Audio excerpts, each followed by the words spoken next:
Hi friends, welcome to Suresh sir classes.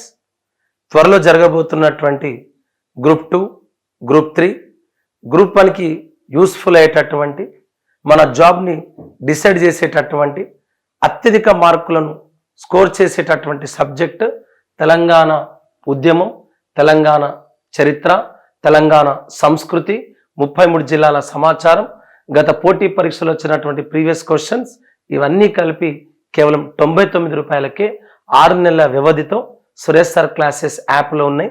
So me friends, me relatives ఎవరైతే competitive ఎగ్జామ్స్కి prepare అవుతున్నారో వాళ్ళందరికీ తెలియచేయండి. Hi friends, welcome to Suresh sir classes. ఈరోజు నిన్న జరిగినటువంటి HWO హాస్టల్ వెల్ఫేర్ ఆఫీసర్ ఎగ్జామ్కి సంబంధించినటువంటి కీ పేపర్ని మీకు ఎక్స్ప్లెయిన్ చేయబోతున్నాను. ఈరోజు జరిగినటువంటి ఎగ్జామ్లో దాదాపు తెలంగాణ అంశాలపైన 10 మార్కులు రావడం జరిగింది. సో నిన్న జరిగిన ఎగ్జామ్లో కూడా దాదాపు 10 మార్కులు తెలంగాణ అంశాలపైన వచ్చాయి. ఆ క్వశ్చన్స్ని ఇప్పుడు డిస్కస్ చేసే ప్రయత్నం చేద్దాం. ఏమడిగిండు మనకి ఎగ్జామ్లో? తెలంగాణ ప్రజా సమితి ఎప్పుడు ఏర్పడింది అన్నాడు. ఎప్పుడు ఏర్పడింది తెలంగాణ ప్రజా సమితి? దీన్నే మనం TPS అంటున్నాం, తెలంగాణ ప్రజా సమితి అంటున్నాం. ఈ తెలంగాణ ప్రజా సమితి ఎప్పుడు ఏర్పడింది అన్నాడు? 1969 మార్చ్ 25వ తారీఖు నాడు సిద్దిపేటకు చెందినటువంటి అడ్వకేట్ అనంతుల మదన్ మోహన్ తెలంగాణ ప్రజా సమితిని ఏర్పాటు చేసిండు. గత పోటీ పరీక్షలో మనకు ఏమడిగిండు? తెలంగాణ ప్రజా సమితి పూర్వనామం ఏదన్నాడు? తెలంగాణ ప్రజా సమితి పూర్వనామం తెలంగాణ పీపుల్స్ కన్వెన్షన్. ఈ తెలంగాణ పీపుల్స్ కన్వెన్షన్ని తర్వాత ఏమని మార్చిరు? తెలంగాణ ప్రజా సమితిగా మార్చిరు. ఈ తెలంగాణ పీపుల్స్ కన్వెన్షన్ ఎప్పుడు ఏర్పడింది? 1969 ఫిబ్రవరి 18వ తారీఖు నాడు దీన్ని ప్రకటించిరు. 28వ తారీఖు నాడు మీడియా ముందు పేర్కొన్నారు. ఏమని? తెలంగాణ పీపుల్స్ కన్వెన్షన్గా పేర్కొన్నారు. సో మనకు హాస్టల్ వార్డెన్ ఎగ్జామ్లు ఏమడిగాను? తెలంగాణ ప్రజా సమితి ఎప్పుడు ఏర్పడినాడు? 1969 మార్చ్ 25వ తారీఖు నాడు తెలంగాణ ప్రజా సమితిని అనంతుల మదన్ మోహన్ ఏర్పాటు చేసిండు. గత పోటీ పరీక్షలు కూడా మనకు అడిగిన జైల్ ఎగ్జామ్లో TPSని ఎవరు ఏర్పాటు చేసిరు? అనంతుల మదన్ మోహన్ ఏర్పాటు చేసిండు. గత పోటీ పరీక్షలు మనకి ఏమడిగిండు? TPSను రాజకీయ పార్టీగా ఎప్పుడు మార్చిరన్నాడు?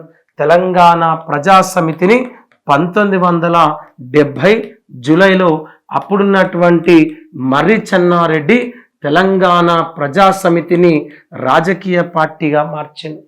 సో TPS అనేది రాజకీయ పార్టీగా మారింది. ఇదే తెలంగాణ పీపుల్స్ కన్వెన్షన్ తెలంగాణ ప్రజా సమితిగా, ఇదే తెలంగాణ ప్రజా సమితి రాజకీయ పార్టీగా, ఆ తర్వాత ఎందులో కలిసిపోయింది? కాంగ్రెస్ పార్టీలో విలీనమైంది. మనకు అది కూడా ఎగ్జామ్లో అడిగింది. ఎప్పుడు తెలంగాణ ప్రజా సమితి కాంగ్రెస్ పార్టీలో విలీనమైందన్నాడు. ఎప్పుడు విలీనమైంది? 1971 సెప్టెంబర్ 18వ తారీఖు నాడు తెలంగాణ ప్రజా సమితి కాంగ్రెస్ పార్టీలో ఏమైంది? విలీనమైంది. కేల్కతం దుకాన్ బంద్. తెలంగాణ ప్రజా సమితి కాలగర్భంలో కలిసిపోయింది. తర్వాత ఎగ్జామ్లో ఏమడిగాను?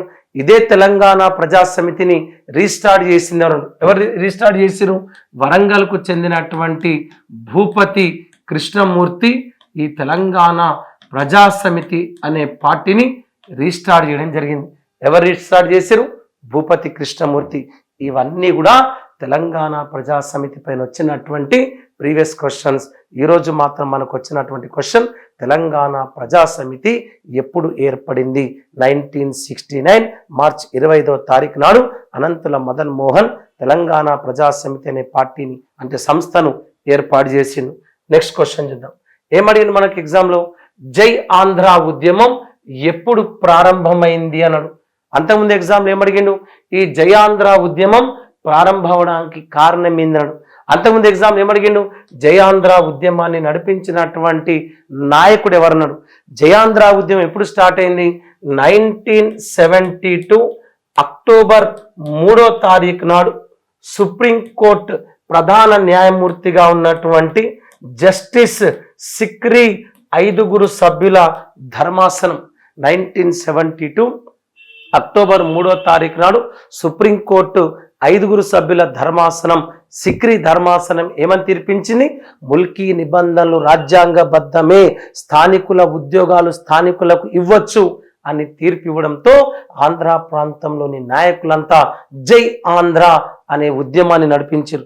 ఇదే జై ఆంధ్ర ఉద్యమంలో కృష్ణ, నాగేశ్వరరావు, విజయ నిర్మల, వెంకయ్యనాయుడు, చిరంజీవి ఇలాంటి వాళ్ళందరూ మాకు జయాంధ్ర కావాలి, మేము తెలంగాణ వాళ్ళతో ఉండం, మాది మాకు జై తెలంగాణ అని మనమన్నాం, జై ఆంధ్ర అని వాళ్ళన్నారు. ఈ ఉద్యమం ఎప్పుడు స్టార్ట్ అయింది? 1972లో ప్రారంభమైంది. ఎప్పుడు ప్రారంభమైంది? 1972లో జయాంధ్ర ఉద్యమం ప్రారంభమైంది. ఎక్కడ కేంద్రంగా?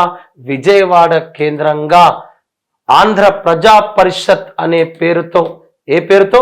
ఆంధ్ర ప్రజా పరిషత్ అనే పేరుతో 1972లో విజయవాడ కేంద్రంగా ఆంధ్ర ప్రజా పరిషత్ అనే పేరుతో జయాంధ్ర ఉద్యమాన్ని ప్రారంభించారు. మన గత పోటీ పరీక్షలు ఏమడిగిండు? జయాంధ్ర ఉద్యమానికి నేతృత్వం వహించిన నాయకుడు ఎవరు? ఎవరు నాయకుడు? కాకాని వెంకటరత్నం. కాకాని వెంకటరత్నం జయాంధ్ర ఉద్యమానికి నేతృత్వం వహించింది. కానీ ఏం జరిగింది? జయాంధ్ర ఉద్యమానికి నేతృత్వం వహిస్తున్న కాకాని వెంకటరత్నం 1972 డిసెంబర్లో గుండెపోటుతో మరణించిండు. ఆ తర్వాత జయాంధ్ర ఉద్యమాన్ని ఎవరు నడిపించారు? గౌతు లచ్చన్న. ఎవరు నడిపించారు? గౌతు లచ్చన్న. మనకేమడిగిండు? ఈ జయాంధ్ర ఉద్యమాన్ని నడిపించినటువంటి గౌతు లచ్చన్న ఏ పార్టీ అన్నాడు? స్వతంత్ర పార్టీ. ఏ పార్టీ? స్వతంత్ర పార్టీ. మన గ్రూప్ 1 ఎగ్జామ్లో అడిగిండు. స్వతంత్ర పార్టీని స్థాపించింది. గ్రూప్ 1 కాదు, బహుశా సివిల్స్ ఎగ్జామ్లో అడిగింది. ఏమడిగింది? మనం జరిగినటువంటి సివిల్స్ ఎగ్జామ్లో ఈ స్వతంత్ర పార్టీని స్థాపించింది అన్నాడు. ఈ స్వతంత్ర పార్టీని స్థాపించింది ఆంధ్ర ప్రాంతానికి చెందిన స్వతంత్ర ఉద్యమకారుడైనటువంటి రైతు ఉద్యమ నాయకుడైనటువంటి ఎన్జి రంగా ఈ స్వతంత్ర పార్టీని స్థాపించింది. ఏంది ఈ ఎన్జి రంగా స్థాపించినటువంటి స్వతంత్ర పార్టీ యొక్క ప్రత్యేకత అంటే, ప్రత్యేక తెలంగాణ రాష్ట్ర ఏర్పాటు కొరకు తీర్మానం చేసిన మొట్టమొదటి పార్టీ స్వతంత్ర పార్టీ. ఏ ఉద్యమాన్ని నడిపించింది? జయాంధ్ర ఉద్యమాన్ని నడిపించింది. ఈ స్వతంత్ర పార్టీని స్థాపించింది ఎవరు? ఎన్జి రంగా. ఈ స్వతంత్ర పార్టీ నాయకుడు ఎవరు? గౌతు లచ్చన్న. అంతకుముందు జయాంధ్ర ఉద్యమ నాయకుడు ఎవరు? కాకాని వెంకటరత్నం. ఏ సంవత్సరంలో స్టార్ట్ అయింది? 1972లో విజయవాడ కేంద్రంగా ఆంధ్ర ప్రజా పరిషత్గా ఏర్పడిన ఈ నాయకులంతా జై ఆంధ్ర అనే ఉద్యమాన్ని చేసిరు. నెక్స్ట్ క్వశ్చన్ ఏమడిగిండు? ప్రాకృత భాషలో గాథా సప్తశతిని రచించింది ఎవరు? అసలు దీన్ని రాసిరే ప్రాకృత భాషలో. ఈ ప్రాకృత భాషలో మొట్టమొదటి గ్రంథం వచ్చింది ఎవరి కాలంలో? శాతవాహనుల కాలంలో వచ్చింది. గత పోటీ పరీక్షలో మనకి ఏమడిగిండు? శాతవాహనుల కాలంలో తొలి కవిరాజు ఎవరను? తొలి కవిరాజు ఎవరండి? హాలుడు. ఈ హాలుడు రాసినటువంటి గ్రంథమే గాథా సప్తశతి. ఎవరండి? కింగ్ హలా. 17వ రాజైనటువంటి శాతవాహనులో 17వ రాజైనటువంటి హాలుడు రాసినటువంటి గ్రంథమే ప్రాకృత భాషలో వచ్చినటువంటి గాథా సప్తశతి. ఈ గాథా సప్తశతి శాతవాహనుల కాలంలో రావడం జరిగింది. నంబర్ ఆఫ్ టైమ్స్ మనకు అడిగిండు. గాథా సప్తశతి అనే సంకలనాన్ని రచించింది ఎవరండి? ఇక్కడ ఉన్నటువంటి హాలుడు. ఏమున్నాయి ఇందులో? 700 శృంగార పద్యాలు ఉన్నాయండి. 700 శృంగార పద్యాలు ఉన్నాయి. ఇక్కడ మీరు చూడొచ్చు. ఇక్కడ ఉన్నటువంటి అవునా the Prakriti Gatha Saptashati compiled by Satavahana king Hala అని చెప్పేసి మనకి ఇక్కడ ఉంది. సో ఇట్లా ఈ గాథా సప్తశతిని రచించింది ఎవరండి? శాతవాహన రాజైనటువంటి హాలుడు రచించడం జరిగింది. సో అట్లా నెక్స్ట్ క్వశ్చన్ చూద్దాం. తెలంగాణ రాష్ట్రం ఏ రాష్ట్రం నుండి విడిపోయిందండి? ఇంత ఈజీ క్వశ్చన్ అయితే బహుశా ఇక రాదు. తెలంగాణ రాష్ట్రం అనేది ఏ రాష్ట్రం నుండి విడిపోయింది? ఆంధ్రప్రదేశ్ అనే రాష్ట్రం నుండి విడిపోయింది. అంతకుముందు మనం ఏ రాష్ట్రంలో ఉన్నాం? హైదరాబాద్ అనే రాష్ట్రంలో ఉన్నాం. హైదరాబాద్ నుండి ఏ రాష్ట్రంకి వచ్చినాం? ఆంధ్రప్రదేశ్. ఆంధ్రప్రదేశ్ నుండి ఎక్కడికి వచ్చినాం? తెలంగాణగా ఏర్పడడం. సో తెలంగాణ రాష్ట్రం ఏ రాష్ట్రం నుండి విడిపోయింది? ఆంధ్రప్రదేశ్ రాష్ట్రం నుండి విడిపోయింది. అంతకుముందు ఏ రాష్ట్రం నుండి విడిపోయింది? హైదరాబాద్ నుండి విడిపోయి ఆంధ్రప్రదేశ్లోకి, ఆంధ్రప్రదేశ్ నుండి విడిపోయి తెలంగాణ రాష్ట్రంగా ఏర్పడింది. నెక్స్ట్ రంగభూమి అనే నవలను రచించింది ఎవరు?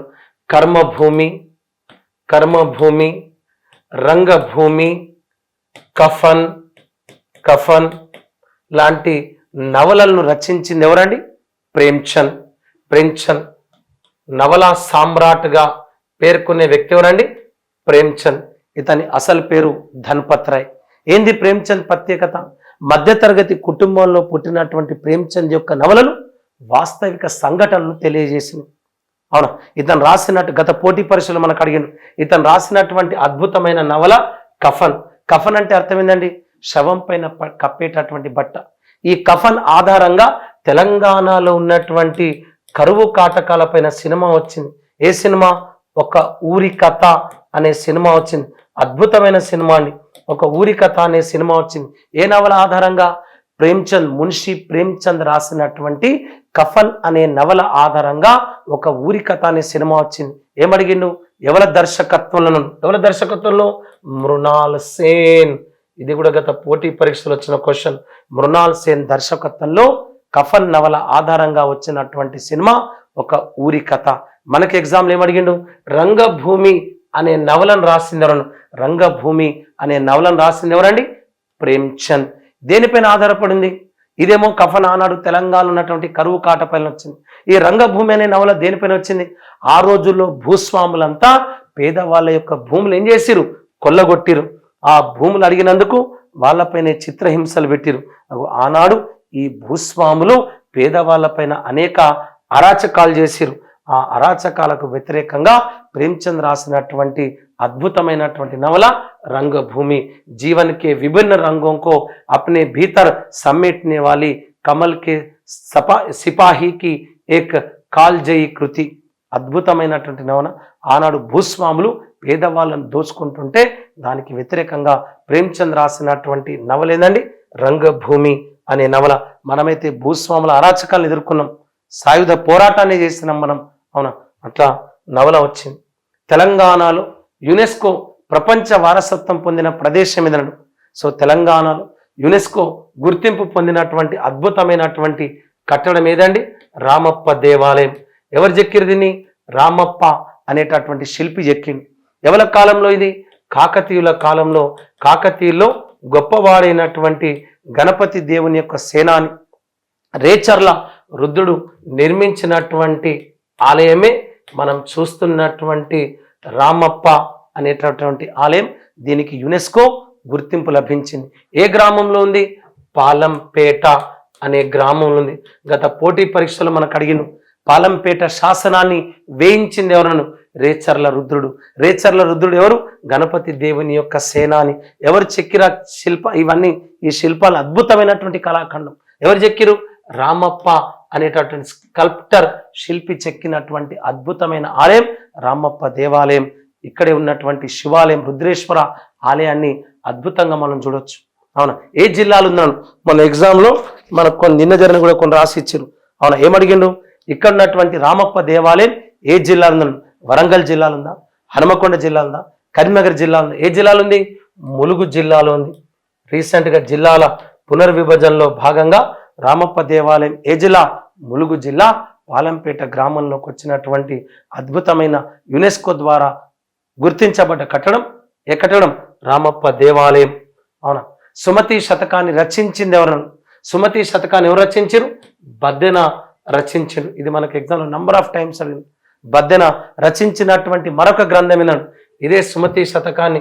మనకు పద్యం కూడా ఉంది. బలవంతమైన సర్పము చలి చీమల చేత చిక్కి చావతి సుమతి. కొంతమంది ఏం చేస్తారు? అహంకారంతో విర్రవీగుతూ ఉంటారు. అలాంటి వాళ్ళందరూ సర్పము తనే గొప్పదనుకుంటుంది. అలాంటి సర్పాన్ని ఏం చేస్తారు? చీమలన్నీ కూడా చంపేస్తాయి. అందుకనే సుమతి శతకంలో అనేక నీతి పద్యాలు ఉన్నాయి. అవునా? ఏమంటాం? బలవంతమైన సర్పము చలి చీమల చేత చిక్కి చావదే సుమతి అంటాం. ఆ సుమతి శతకాన్ని ఎవరు రచించారు? బద్దెన. మనకేమడిగిండు? బద్దెన రాసిన మరొక గ్రంథం ఏదన్నాడు? నీతి శాస్త్ర ముక్తావళి. నీతి శాస్త్ర ముక్తావళి అనే గ్రంథాన్ని రచించింది ఎవరు? బద్దెన. సుమతి శతకాన్ని కూడా రచించింది ఎవరు? బద్దెననే ఈ సుమతి శతకాన్ని రచించింది. నీతి శాస్త్రాన్ని రచించింది ఎవరు? నీతి శాస్త్రం ముక్తావళి బద్దెన. నీతి శాస్త్రం రచించింది ఎవరండి? కౌటిల్య, లేదా అతన్ని మనం చాణక్యుడు అంటాం. సో మనకు పేపర్ రాసి ఇచ్చిన వాళ్ళు ఈ క్వశ్చన్ నీతి శాస్త్రం అని ఇచ్చారు. మనందరూ నీతి శాస్త్రం ఉందా, నీతి శాస్త్రం ముక్తలను. సో నీతి శాస్త్రం రచించింది ఎవరండి? కౌటిల్యుడు. అతన్నే మనం ఏమంటున్నాం? చాణక్యుడు అని చెప్పేసి అంటున్నాం. అదేవిధంగా భాగ్యారెడ్డి వర్మ పైన మనకు క్వశ్చన్ అడిగింది. ఏమడిగినట? భాగ్యారెడ్డి వర్మ స్థాపించిన ఈ క్రింది సంస్థ ఏదన్నాడు. సో క్వశ్చన్ వాళ్ళు రాసేయలేదు సార్. భాగ్యారెడ్డి వర్మ స్థాపించినటువంటి సంస్థల పైన క్వశ్చన్ వచ్చినాడు. భాగ్యారెడ్డి వర్మ స్థాపించిన సంస్థలు చాలా ఉన్నాయి. భాగ్యారెడ్డి వర్మ స్థాపించినటువంటి మొట్టమొదటి సంస్థ ఏదండి? జగన్ మిత్ర మండలిని స్థాపించిండు. జగన్ మిత్ర మండలిని స్థాపించిండు. అదేవిధంగా మన్య సంఘాన్ని స్థాపించిండు. ఆ తర్వాత ఆది హిందూ సోషల్ సర్వీస్ లీగ్, ఆది హిందూ సోషల్ సర్వీస్ లీగ్ను స్థాపించింది ఎవరు? భాగ్యారెడ్డి వర్మ. జగన్ మిత్ర మండలిని, మన్య సంఘాన్ని, ఆది హిందూ సోషల్ సర్వీస్ లీగ్ను, అదేవిధంగా విశ్వ గృహ పరిచారిక సమ్మేళనాన్ని కూడా స్థాపించింది ఎవరు? భాగ్యారెడ్డి వర్మ. భాగ్యారెడ్డి వర్మ ఇక్కడ ఉన్నటువంటి ఆది హిందువులను, దళితులను చైతన్యపరచడంలో అగ్రభాగాన నిలబడ్డటువంటి సంఘ సంస్కర్త ఎవరు? భాగ్యారెడ్డి వర్మ. ఈ భాగ్యారెడ్డి వర్మ స్థాపించిన సంస్థ ఏదన్నాడు? అదేవిధంగా ఇక్కడ ఉన్నటువంటి రామప్ప దేవాలయం ఏ జిల్లాలో ఉన్నాడు? అదేవిధంగా ధూళికట్ట స్థూపం ఎక్కడుందన్నాడు? తెలంగాణ. గత పోటీ పరీక్షలు ఏమడిగాను? తెలంగాణలో అతి ప్రాచీన స్థూపం ఏది అన్నాడు. తెలంగాణలో అతి ప్రాచీన స్థూపం ఏదండి? ధూళికట్ట. తెలంగాణలో అతి ప్రాచీన స్థూపం ఏది? ధూళికట్ట. ఎక్కడుంది ధూళికట్ట? పెద్దపల్లి జిల్లా ఎలిగేడు అనే మండలంలో ఉంది. పెద్దపల్లి జిల్లా ఎలిగేడు మండలంలో హుస్సేన్ మియా వాగు ఒడ్డున పొలాల్లో ఉన్నటువంటి స్థూపమే ధూళికట్ట స్థూపం. తెలంగాణలో అతి ప్రాచీనమైనటువంటి స్థూపం. స్థూపాలంటే ఏంటండి? బౌద్ధ సన్యాసుల యొక్క అవశేషాలపైన లేదా అస్థికలపైన నిర్మించినటువంటి నిర్మాణాలనే మనం స్థూపాలు అన్నాం. సో తెలంగాణలో అతి ప్రాచీన స్థూపం ధూళికట్ట, పెద్దపల్లి జిల్లా ఎలిగేడు మండలం హుస్సేన్ మియా వాగు ఒడ్డున మనకు లభించింది. అదేవిధంగా మనకేమడిగిండు? ఇటీవల యునెస్కో ద్వారా గుర్తించబడ్డ స్థూపం ఏదన్నాడు? ఏ స్థూపం అండి? ఫణిగిరి. సూర్యాపేట జిల్లా నాగారం మండలంలో ఉన్నటువంటి ఫణిగిరి స్థూపం యునెస్కో ద్వారా. అందుకనే మనకు పాట వచ్చింది, బుద్ధుని పాదల ముద్రపు బండ మన ఫణిగిరి కొండ, పద్మనాయకులు ఏలిన కొండ నేటి రాచకొండ. అప్పటి నల్గొండ జిల్లాలో ఉన్నటువంటి స్థూపం ఫణిగిరి. సో బుద్ధుని యొక్క పాదపు ముద్రలు లభించినాయి ఈ ఫణిగిరి స్థూపం. అదేవిధంగా మనకేమడిగిండు? తెలంగాణలో అతిపెద్ద స్థూపం ఏదన్నాడు? తెలంగాణలో అతిపెద్ద స్థూపం నేలకొండపల్లి. ఎక్కడుంది నేలకొండపల్లి? ఖమ్మం జిల్లాలో ఉంది. సో ఖమ్మం జిల్లాలోని నేలకొండపల్లి మండలంలో ఉన్నటువంటి స్థూపం తెలంగాణలోనే అతిపెద్ద స్థూపం. తెలంగాణలో అతి ప్రాచీన స్థూపం ధూళికట్ట, యునెస్కో ద్వారా గుర్తించబడ్డ స్థూపం ఫణిగిరి. ఇది ఈ 3 క్వశ్చన్లు కూడా మనకు ప్రీవియస్ ఎగ్జామ్లో రావడం జరిగింది. అదేవిధంగా జోగిని వ్యవస్థ పైన ఒక క్వశ్చన్ రావడం జరిగింది. అంటే దేవునికి సమర్పించేటటువంటి, అంటే దళిత బాలికలను దేవునికి ఇచ్చి వివాహం చేస్తారు. ఆ వివాహం చేసే కార్యక్రమాన్ని ఏమంటామండి? జోగుపట్టం అంటాం. ఏమంటాం? జోగుపట్టం. సో దళితులు తమను తాము ఆ శివునికి అంకితం చేసుకోవడాన్ని ఏమంటాం? జోగిన్లు అంటాం. ప్రతి సంవత్సరం రాజన్న జిల్లా వేములవాడలో, ప్రతి సంవత్సరం రాజన్న జిల్లా వేములవాడలో ఏ రోజా అండి? శ్రీరామ నవమి నాడు శివసత్తుల కళ్యాణం జరుగుతుంది. ఆ శివసత్తులనే మనం ఏమంటున్నాం? జోగిన్లు అంటున్నాము. అంటే తమను తాము శివునికి అర్పించుకునేటటువంటి వాళ్ళని ఏమంటాం? జోగిన్లు అంటున్నాం. వీళ్ళనే మనం ఏమంటున్నాం? శివసత్తులు అంటున్నాం. గత పోటీ పరీక్షలో మనకు అడిగిన వేములవాడ రాజన భక్తులను ఏ పేరుతో పిలుస్తారని ఏమంటారని? శివసత్తులుగా పేర్కొంటారు. అదేవిధంగా మనకు ఎగ్జామ్లో వచ్చినటువంటి మరొక క్వశ్చన్ ఏముందండి? ఎగ్జామ్లో ఉన్నటువంటి మరొక క్వశ్చన్ అడిగింది, ఈ క్రింది సంస్థలు వాటి ఏర్పాటు క్రమం ద్వారా సరైన క్రమంలో రాయండి అన్నాడు. ఏముంది? Telangana information trust. ఇక్కడ తెలుగులో ఇచ్చిండు, మనం టిట్ అన్నాం, తెలంగాణ ఇన్ఫర్మేషన్ ట్రస్ట్. మనం క్లాసులో చెప్పుకున్నప్పుడు చాలాసార్లు చెప్పాను టిట్ టిట్ అని. తెలంగాణ ఇన్ఫర్మేషన్ ట్రస్ట్, తెలంగాణ సమాచార ట్రస్ట్ అన్నాం. అందుకనే క్లాసెస్ వినాలంట. తెలంగాణ ఉద్యమం, చరిత్ర, సంస్కృతి, 33 జిల్లాల సమాచారం, గత పోటీ పరీక్షల వివరణ కేవలం 99 రూపాయలకే 6 నెలల వ్యవధితో ఇస్తున్నారు. చాలా మంది రిక్వెస్ట్ చేసిరు, సార్ 1000 రూపీస్ 500 అంటే కట్టలేమంటే 99 రూపాయలకే దాదాపు 800 వీడియోస్ 99 రూపీస్కి 6 months డ్యూరేషన్తో ఇస్తున్నాం. మీ ఫ్రెండ్స్, మీ రిలేటివ్స్ ఎవరైతే కాంపిటేటివ్ ఎగ్జామ్స్కి ప్రిపేర్ అవుతున్నారో వాళ్ళకి ఇన్ఫార్మ్ చేయండి. కాంపిటీషన్ పెరిగింది, 70,000 మంది స్టూడెంట్స్ నా క్లాసెస్ వింటున్నారు. దాదాపు 800 వీడియోస్ ఉంటే ప్రతి విషయం పైన మీరు అవగాహన చేసుకోగలుగుతారు. లైఫ్లో అవకాశం మళ్ళీ మళ్ళీ రాదు. Opportunity knocks the doors once only. అవకాశం ఒక్కసారి తలుపు తట్టుతుంది, ఒక్కసారి పోయిందా మళ్ళా రాదు. So don't miss this opportunity. ఈ అవకాశాన్ని ఉపయోగించుకుని ఉద్యోగాన్ని పొందండి. సో తెలంగాణ ఇన్ఫర్మేషన్ ట్రస్ట్ ఎప్పుడు స్థాపించారు? 1988లో తెలంగాణ ప్రభాకర్ తెలంగాణ అస్తిత్వం కోసం, తెలంగాణకు జరుగుతున్న అన్యాయాలను ఈనాడు పత్రిక మనపైన చిమ్ముతున్నటువంటి విషయాన్ని అడ్డుకోవడానికి తెలంగాణ ఇన్ఫర్మేషన్ ట్రస్ట్ అనే సంస్థను 1988లో తెలంగాణ ప్రభాకర్ లేదా నాట్య కళా ప్రభాకర్ స్థాపించడం జరిగింది. తెలంగాణ ప్రజా సమితి ఇంతకుముందు చెప్పాను 1969లో ఏర్పడింది. తెలంగాణ రాష్ట్ర సమితి 2001 ఏప్రిల్ 27వ తారీఖు నాడు కొండా లక్ష్మణ్ బాపూజీ నివాసమైనటువంటి జలదృశ్యంలో ఏర్పడింది. జలదృశ్యంలో 2001 ఏప్రిల్ 27వ తారీఖు నాడు హైదరాబాద్లో కొండా లక్ష్మణ్ బాపూజీ నివాసంలో టిఆర్ఎస్ ఏర్పడింది. తెలంగాణ ఇన్ఫర్మేషన్ ట్రస్ట్ 1988లో, తెలంగాణ ప్రజా సమితి 1969. అంటే నంబర్ 1 ఏంది? తెలంగాణ ప్రజా సమితి. నంబర్ 2 ఏంది?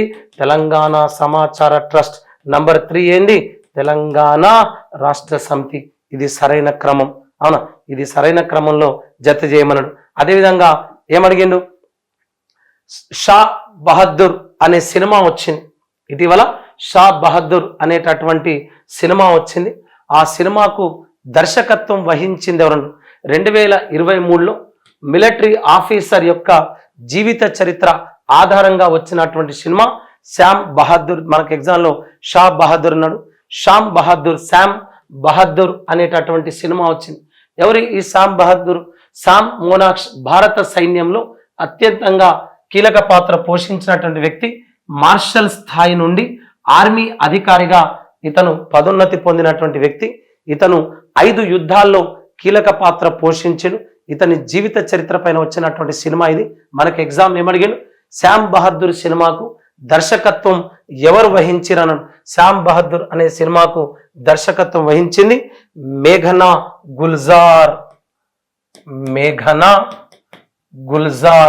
ఇది ఎగ్జామ్లో వచ్చిన క్వశ్చన్. అంటే దేశభక్తుల పైన వచ్చినటువంటి సినిమా, ఒక మిలిటరీ అధికారి పైన వచ్చినటువంటి సినిమా ఇదండి. శ్యామ్ బహదూర్ అనేటటువంటి సినిమా రావడం జరిగింది. ఏ బహదూర్? శ్యామ్ బహదూర్ అనే సినిమా వచ్చింది. ఎప్పుడు? 2023 డిసెంబర్ 1వ తారీఖు నాడు ఈ సినిమా వచ్చింది. ఒక మిలిటరీ అధికారి పైన, ఆర్మీ అధికారి పైన వచ్చినటువంటి సినిమా. మనకి ఎగ్జామ్ ఏమైంది? శ్యామ్ బహదూర్ సినిమా దర్శకత్వం ఎవరండి? మేఘనా గుల్జార్ దర్శకత్వంలో రావడం జరిగింది. ఇట్లా ఈరోజు నిన్న జరిగినటువంటి HWO హాస్టల్ వెల్ఫేర్ ఎగ్జామ్లో వచ్చినటువంటి క్వశ్చన్స్ ఇవి. సో ఎవరైతే ఎగ్జామ్ రాసిరో మనకు ప్రత్యేకంగా ఈ క్వశ్చన్ పేపర్ని రాసి మరి పంపించినటువంటి పాలిటీ డేవిడ్ సార్కి ప్రత్యేకంగా ధన్యవాదాలు తెలియజేస్తున్నాం. ఎందుకంటే ఎగ్జామ్ రాసిన తర్వాత ఓపికగా కూర్చొని ఇంటికెళ్ళి ఈ క్వశ్చన్ పేపర్ని తయారు చేసి ఇచ్చినటువంటి డేవిడ్ సార్కి మనస్ఫూర్తిగా ధన్యవాదాలు. ఎవరైతే కాంపిటేటివ్ ఎగ్జామ్స్కి ప్రిపేర్ అవుతున్నారో డోంట్ వేస్ట్ యువర్ ఆపర్చునిటీ. త్వరలో గ్రూప్ 1 జరగబోతుంది, గ్రూప్ 2 జరగబోతుంది, గ్రూప్ 3 జరగబోతుంది. అదేవిధంగా SI కానిస్టేబుల్ నోటిఫికేషన్స్ రాబోతున్నాయి. కాబట్టి don't waste your time, don't waste this opportunity. ఒక్కసారి ప్లే స్టోర్కి వెళ్ళండి, సురేష్ సార్ క్లాసెస్ అనే యాప్ని డౌన్లోడ్ చేసుకోండి. ఇప్పటి వరకు దాదాపు 70,000 మంది నా యాప్ని డౌన్లోడ్ చేసుకున్నారు. వాళ్ళందరికీ మనస్ఫూర్తిగా థ్యాంక్ యూ. ఎలాంటి ప్రమోషన్ లేకున్నా, ఎలాంటి ప్రచారం లేకున్నా మీలాంటి వాళ్ళ సహకారంతో ఇక్కడ దాకా మేము వచ్చినాం. మీ సహకారానికి thank you. I wish all the best. I wish all success. Thank you.